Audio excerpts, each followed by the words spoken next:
Welcome to the talk show Promising Bangladesh, sponsored by Crown Cement. Viewers, today you know very well that we are passing 52 years of our Victory Day, and today is 16 December. And we are at this very moment having two giant figures from the defense forces of Bangladesh. One is former Chief of Army Staff of Bangladesh Army, Lieutenant General retired Harun-Ar-Rashid. How are you? Thank you very much.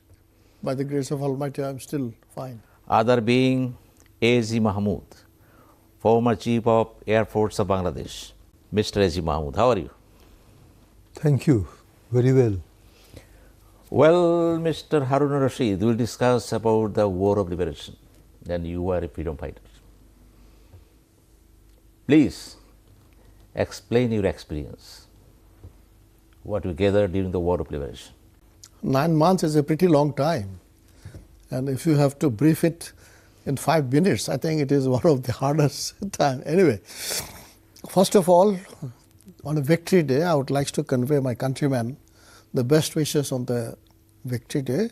At the same time, we would like to recall the sacrifices made by all the freedom fighters who laid down their lives for the liberation of the country. Above all, the people who led us to the victory, the government of Bangladesh, 4 leaders, and not the last is the father of the nation, Bangabandhu Sheikh Mujibur Rahman. Experience of war, that is particularly Bangladesh War of Liberation 1971, is a very, very typical one. First of all, many wars have been fought in the history, including recent ones. But the Bangladesh War of Liberation is a unique one with no example to match. Why? First of all, armed forces are always there to protect the government. Armed forces are always there to fight for the government. But in case of Bangladesh Armed Forces, that was at that time East Pakistan, we had East Bengal Regiment, 7 battalions. We had East Pakistan Rifle. We had Mujahids. We had Pakistan Air Force located in Bangladesh Eastern Wing.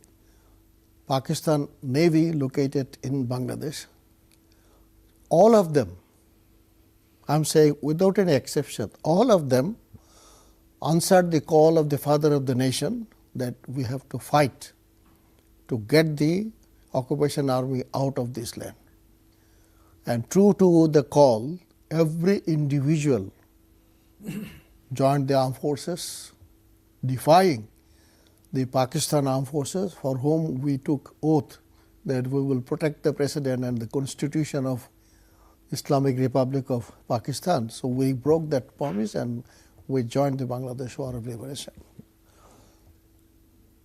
Subsequently, this War of Liberation became a people's war. People's war in a sense, at that time our total population was 750 million, out of which, if you take a liberal calculation, Razakar, Al-Badr, Al-Shams, Peace Committee, all together will not exceed 200,000. Other than this, everyone, old, young, peasant, worker, professionals, you name anything, daughters, mothers, fathers, everyone wanted to contribute to the war effort. Why I say this? We, the freedom fighters, when we used to roam around in the villages, we did not have any logistical backup to come from the camp. So it was the villagers who provided us food, shelter, security, and also guide us to the target area where we want to go. Primary role was played by the ladies in making us our stay comfortable, food, whatever they had, the best of their ability. So, experience, I said, Bengalis for the first time in the history was united for a common purpose of liberating the land. My instructor, Marshal Mahmud, definitely will explain what was their position when they were out of the country, because he was located in another part of the world. So, Bengalis, those who are not inside the East Pakistan at that time, located outside, they are urged to join the war. We have seen Flight Lieutenant Moti Rahman, how he tried his best, leaving behind his family to join the war. Next one was, people used to say the Bengalis cannot fight. You are not a martial race. Particularly Pakistanis used to tell us, isn't it, sir, that you Bengalis, you cannot fight. Probably Pakistanis got the best of the lessons in the history of Pakistan, that it is the Bengalis who defeated them. It is such an honor for Bengali that 90,000 trained soldiers surrendered in Bangladesh to the Joint Forces Command of India and Bangladesh. Even in Second World War, such a huge number of surrender did not take place. People talks about the Singapore surrender, but Singapore surrender was not 90,000. Last not the least, the sacrifices made by the Bengalis. 3 million people, 500,000 women were violated. About 10 million homes were destroyed. Another about 30 million people became refugees within the country. They could not leave their own house. And 10 million people had to go across to India. I have read some history, though I am not a student of history, but my interest about the history, I could not find even a single example, including Vietnam, that people have made such sacrifices for achieving the independence of the Thank you very much. Lieutenant Harun, I will come to you again. Air Vice Marshal A.G. Mahmud. It is in history that during that time, you were in West Pakistan, then West Pakistan. What were your sufferings during that time? Because basically you are product of Bangladesh, then East Pakistan. Thank you very much. Assalamu alaikum. It's very difficult to explain the feeling. We were free, yet we are in captive. Because we are free to do our job, but every step they suspected us. And they knew that every Bengali is a Bengali and no more a Pakistani. And in some cases they used to make us feel also. So a normal life was definitely disrupted. Normal relationship was not there. As much as we suspected them, they suspected us, like enemies, and yet the mask as if nothing is happening. One thing I particularly noticed, that as their suffering became, or their stay here became more difficult, the people who were there, they used to take revenge by taking, sort of a humiliating us, using language, as if, I'm also part of that. But actually, all Bengalis were part of that liberation war, which General has said just now. In the heart of the heart, they were all with them. Physically, for various reasons, they could not physically take part, but in the heart of the heart, they always prayed for them and did everything possible. And it's not that we were left free. Some of us were taken custody for interrogation, for suspicion. and came out bruised, and some were kept in the cells also. The only connection that we had is the BBC, and that also very carefully, at a very low we had to listen to know what is happening in our own country, in Bangladesh. Some of us were working behind the lines and taking care of, like I was an instructor, I was director of training also, and I had a lot of Bengalis who were cadets under trainees.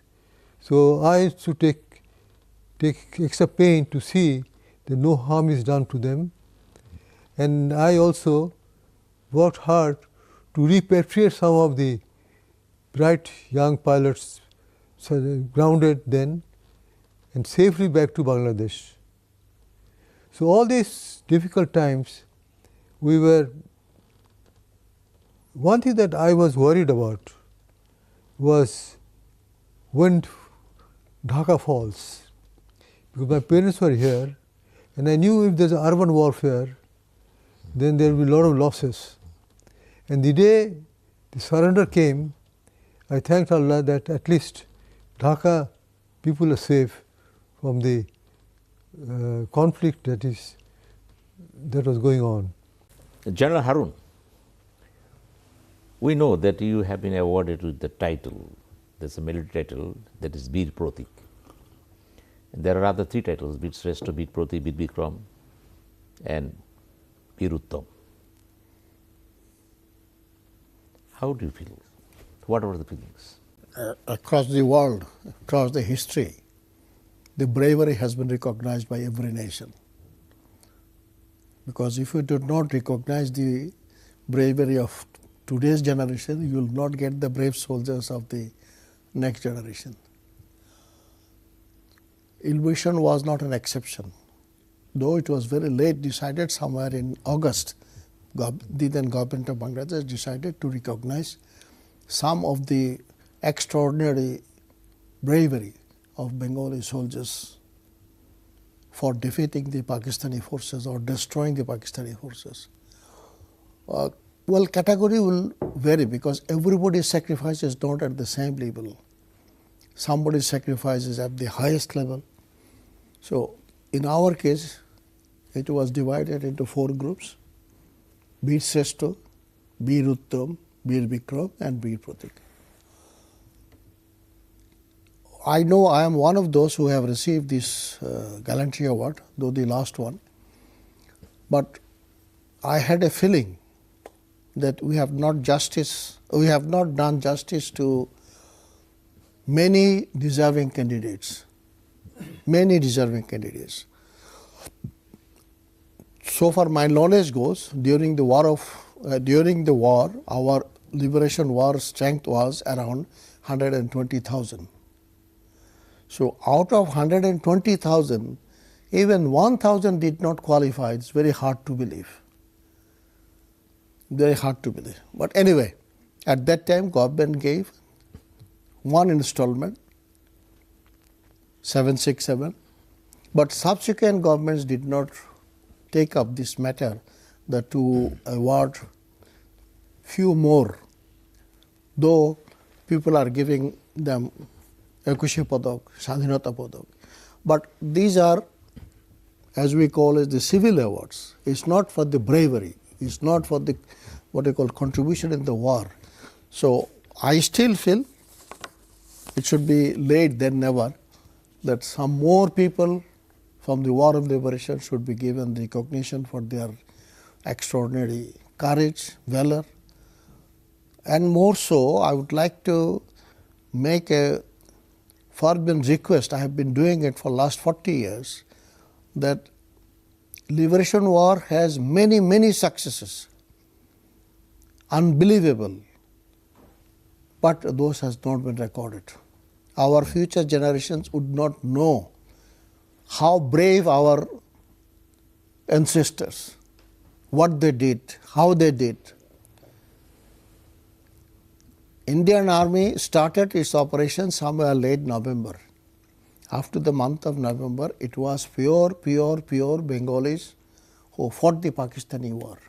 Well, thank you very much. I will come to you again. We will go for a short break. Viewers, we are going for a short break and come to you very soon. Please keep watching.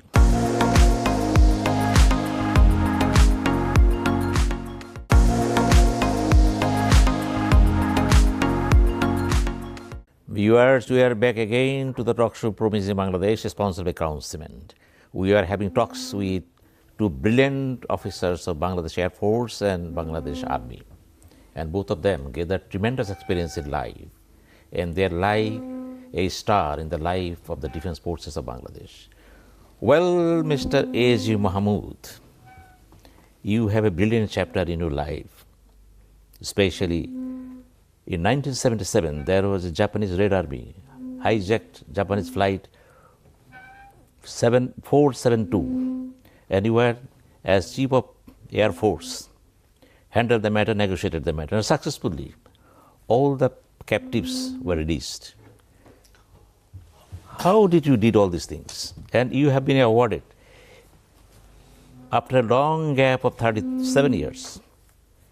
Why all these things take place? Please shortly analyze these things. Explain. Flight number Japan Airlines 472 in DC-8 aircraft, which started its flight from Amsterdam, was going to Bangkok. On the way, its last landing before it landed at Dhaka was in Bombay. While I was on 28th of September 1977, while in the cabinet meeting, I was a minister also at that time, and Deputy Chief Marshal Administrator, while General Zia was the Chief Marshal Administrator and President. I was informed by my ADC that there is an aircraft flying overhead, seeking permission to land, and the aircraft was hijacked by the Japanese Red Army. So naturally I informed the President, who was sitting next to me, and he was also, I do not know his reaction, but he only said to me that go and see what you can do about it. So the sponsor came on me. I went to the airport and I found the aircraft still up in the air, circling. My first reaction was not to get involved, because our country was new. It was 76 and only 72 that we got our independence. 4 years, very little time. So I told them that whatever their objective be, our facilities here would not be adequate to achieve their objective, and so it is better that they go to a place other than Dhaka, but they refused and they insisted on landing in Dhaka. And as a pilot myself, with so many passengers already in the air, I could not block the runway, because that would be very disastrous for the passengers and the aircraft itself, and I cannot put the aircraft safety in jeopardy, so I allowed them to land. And so the episode started from then onward. It's a long story. It lasted for 105 hours, 5 days, and ultimately they were, most of them were released here. The demand were fulfilled, and they left. First went to Beirut and then to Tripoli, where we had arranged that flight, and we went and the passengers were safe. Ultimately, all the hijackers were apprehended in due course of time, which I was told later on, and so the story ended. I understood what happens to a pilot when he's hijacked. So my first sympathy went for the air crew who was sitting, and the next sympathy for the passengers, which are about 146 of them or 156 of them. and for ourselves also. I was very concerned that if for some reason we do not resolve this issue of that demand peacefully, then we may have serious problem internally. Our government was at that time, in my judgment, was not little bit shaky, maybe enough shaky, because it was a martial law after the death of Bangabandhu. So naturally it was. So I defined my objective that a peaceful negotiation and a peaceful solution of this issue. That means I realized that our national security was in jeopardy, was in, I mean, we are in a great crisis and our national security is also in trouble.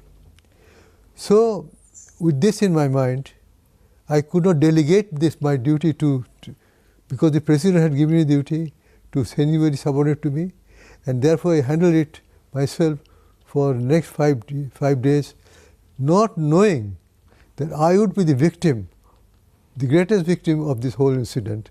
I will have to suffer for it at later days for many, many years. And thank you. Thank you very much. Question? Thank you very much. Your experience, it has been a wonderful experience indeed, and I think the viewers will enjoy it like anything.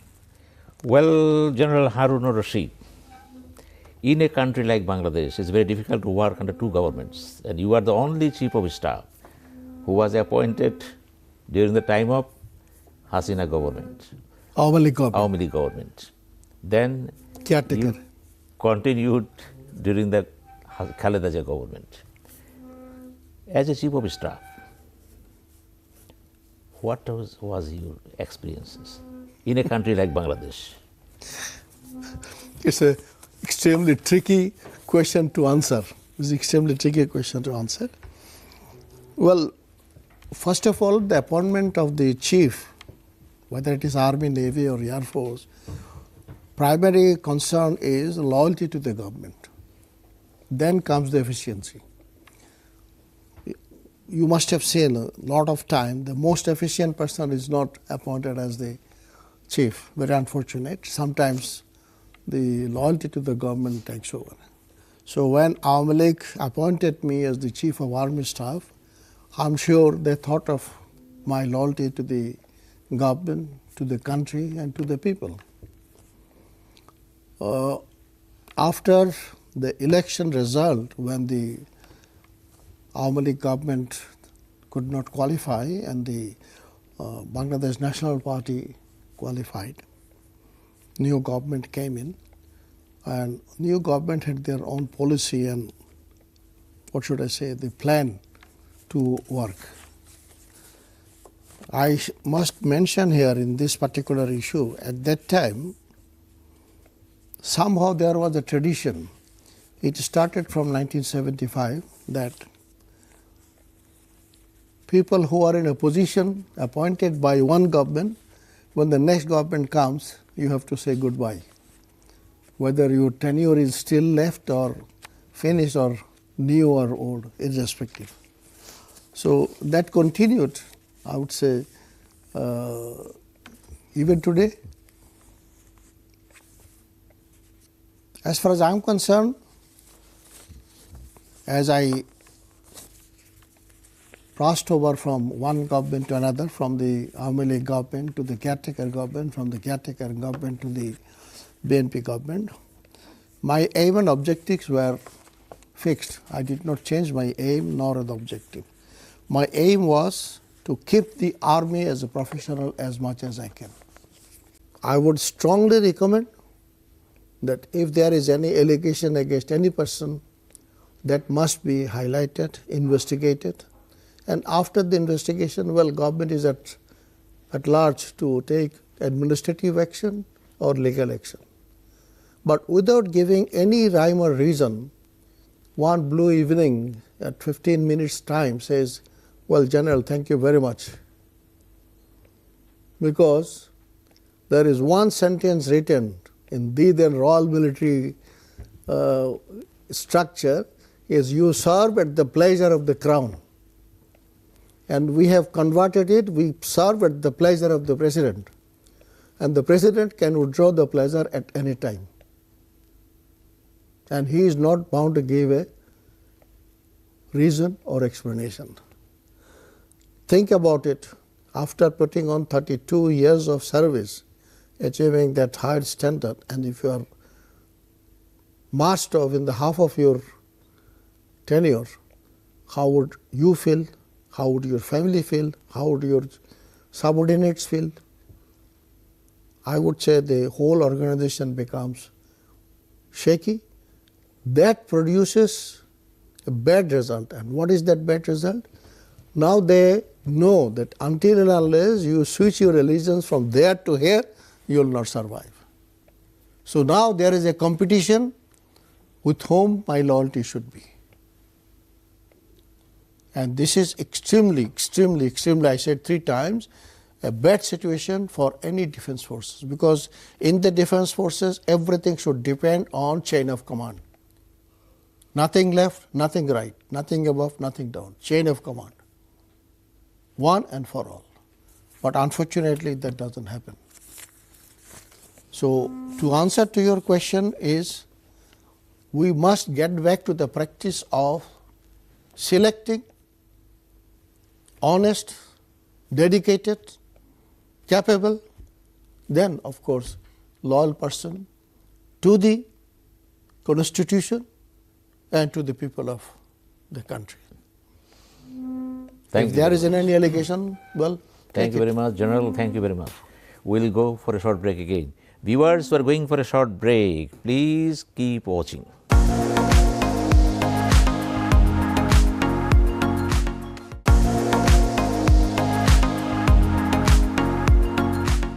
Viewers, welcome to the talk show Promising Bangladesh, sponsored by Crown Cement. We are having talks with 2 brilliant chief of staffs of defense forces. One is from Air Force and other is for Army. And now we turn to Air Vice Marshal A.G. Mahmud. You are known as a trouble shooter. And during a long span of time, you were once upon a time were with Hussein Mohammad Ershad as Minister for Food Relief and Health. And during that time, there is a serious crisis, possibility of serious crisis, food crisis. But you handled it like anything. That's why you're known as a tribal shooter. Please tell us the story. How did you call it? Before I respond to your question, can I intervene? Yes, What please, General go has on, go on, said? go on. He has brought out a very important point of national security, means the tenure, the security of the Army Chief of Staff in his chair, which is connected with the national security. I am afraid this practice is definitely not correct. I happen to have retired premature, voluntarily, but he retired premature involuntarily. But both of us retired. Circumstances were such that I retired, and circumstances were such that he also retired, and he did not feel that upset. He understood. It is very important to understand that when you reach the state of eligible to become Chief of Staff, there is no question about his strength, weakness, his ideas, or anything about it. The man is absolutely crystal clear in front of the government. A continuity of that post is so important that I cannot really explain in this short time. But I must say this practice, it has happened in our country, not he and me only, but others also had retired premature for civil reasons. I had, of course, had my own reason, which I don't want to say, or if you want I can say, but I don't want to say now. I'll answer your question, but I also must say and share the views of General Harun-Ar-Rashid that it should never happen, never again. Thank you.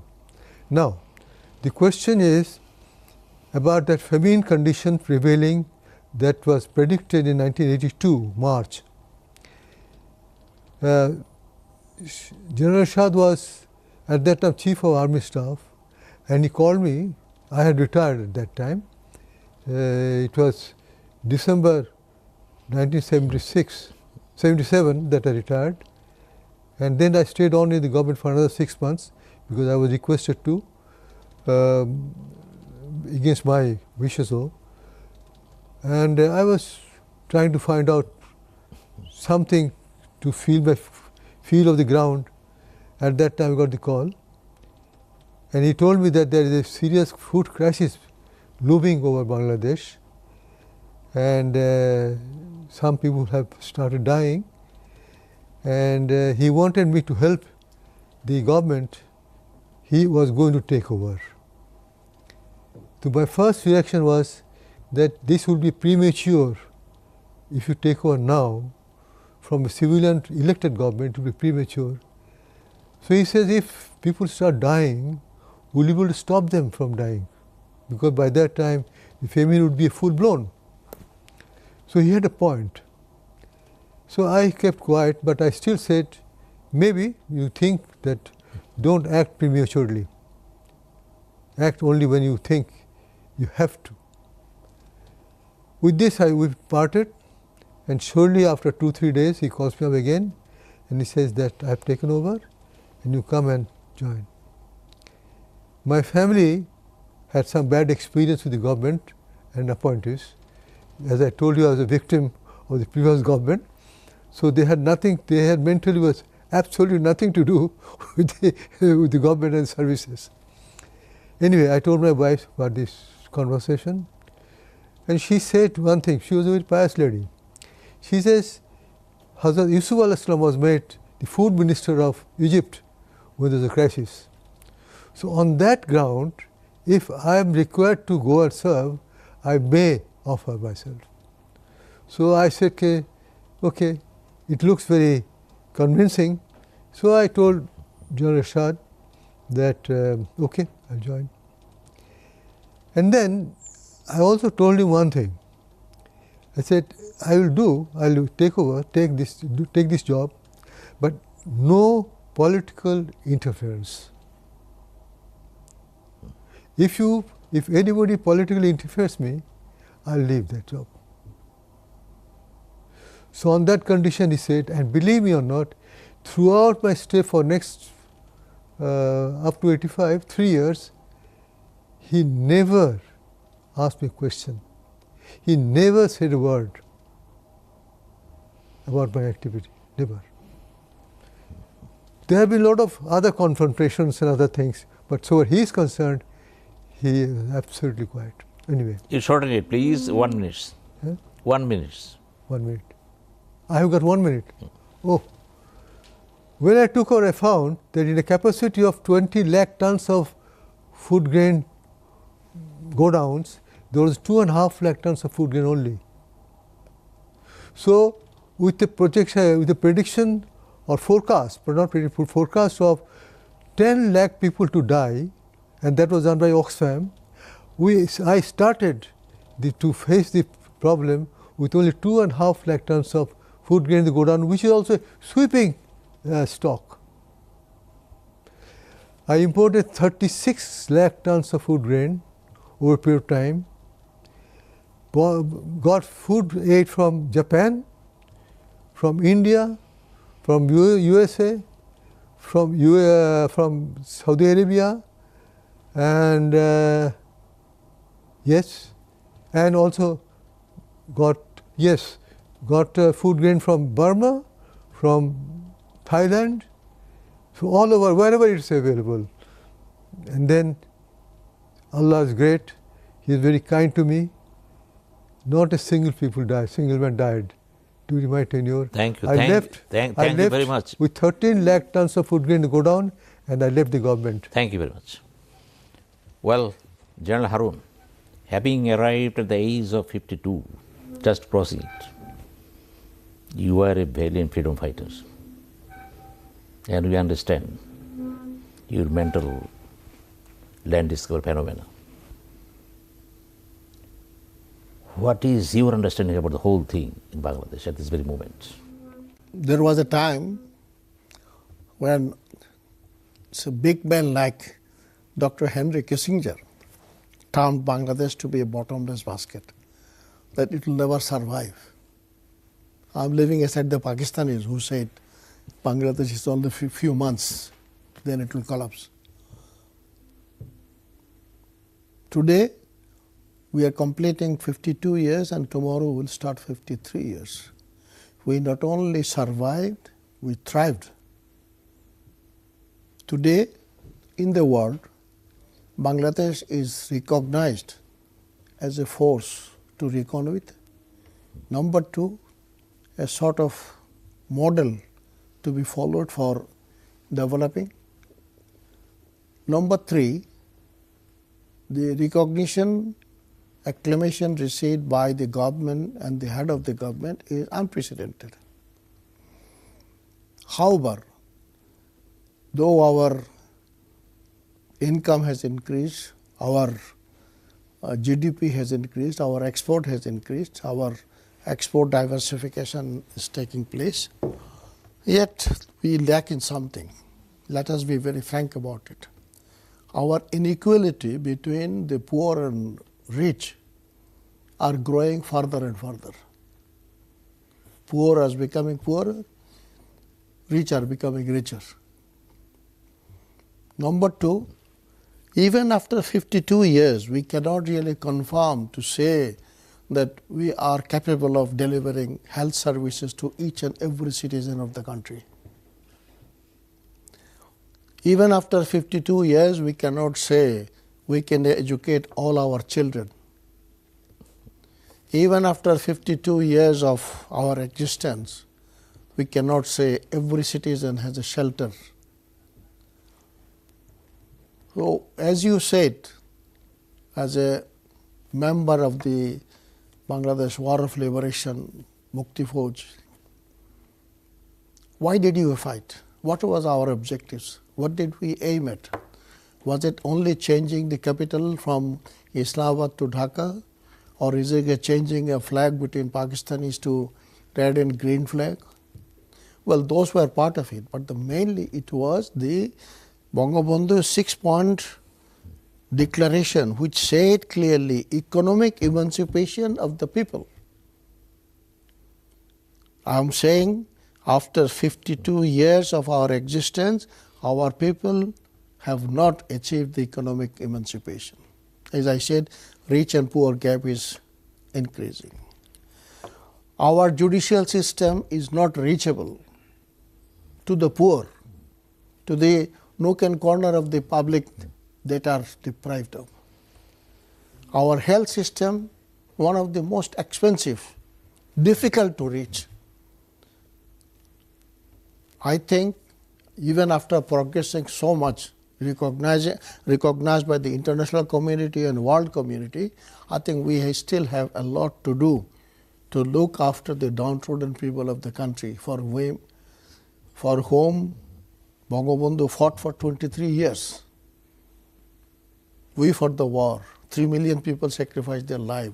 They all dreamt that we will have exploitation-free society where everybody will get equal opportunity to create his own job, to get his own feed. We have to create that one.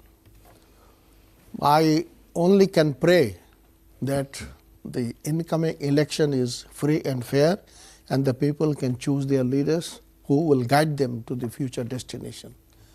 If we cannot choose the right leaders, then we will suffer. Even Almighty Allah has said, I give you that type of leader whom you deserve. So if we don't deserve a good leader, we will suffer. Thank you very much, General Harun. And we are about to end this talk show. And thank you very much, Air Vice Marshal A.G. Mahmud. Well, viewers, we are about to end this talk show, and before ending the talk show, I have to summarize what the two giant figures from the Defence Forces of Bangladesh spoke, expressed, and we understood. They have deep and profound feelings for Bangladesh, and they are patriots. And they can think of the nation, even reaching at this stage of life. General Harun spoke very eloquently, freely about his experience during the time of liberation, even his experience during the tenure of as Chief of Army Staff. At the same time, A.G. Mahmud explained his glorious chapter of his life. These two events. One is hijacking of Japanese flight 472 and the performance he showed in favor of the nation, highlighting, enhancing the prestige of Bangladesh. Definitely, he is a pride for the nation. And even during the time of Hussein Mohammad Shah, there was a big crisis of food crisis. He handled and tackled it. And because of his honesty and dedications, he is what he is. At the same time, General Harun, a part of the history of Bangladesh. He is not a freedom fighter. He was the Chief of Army Staff of Bangladesh Army. And his sacrifices can never be let down, undermined. We are proud, both of them. And thank you very much, viewers. Thank you very much. We'll meet you again. Thank you.